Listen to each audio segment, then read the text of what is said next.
Hello dear students. So how do we manage status epilepticus in children? A very important topic for your MCQs, for your theory exams, your practical viva, everything, and a must know for all medicos.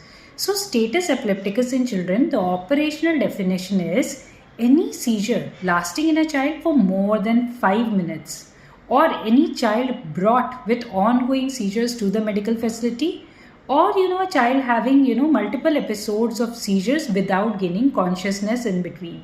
So any of these three, if they are there, we say that the child has status epilepticus. Status epilepticus is a medical emergency, so you need to act immediately. What do? So as soon as the child lands up in your emergency, you have to check and take care of the airway, breathing and circulation, secure an IV access, and you also simultaneously send samples for check the glucose with a glucometer, send samples for calcium, sodium, so the electrolytes and any other etiology if you're suspecting, and you abort the seizure with IV lorazepam, a short acting benzodiazepine. Yes, so the drug of choice to abort seizures in status epilepticus in a child is IV lorazepam. If that is not available, you can use IV midazolam. If you're not able to secure an intravenous access, you can give it intraosseously also, okay? And you can repeat the dose of this short-acting benzodiazepine if seizure control is not achieved.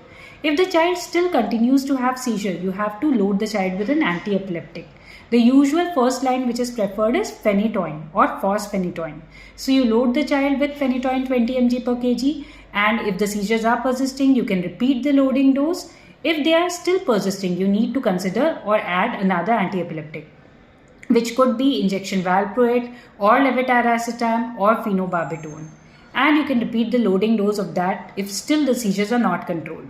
Now, despite these two antiepileptics, if the seizure is not controlled, the child needs to be shifted to PICU. And the child needs to be started on further second line drugs like injection ketamine or midazolam infusion or thiopentone. So general anesthetic agents may be required, and that will be a more advanced management. But you should be aware of how to manage the child with status epilepticus initially in the emergency. Start early management so the outcomes are definitely better. So the first drug to be given in these children is injection lorazepam, or if that is not there, then midazolam, right?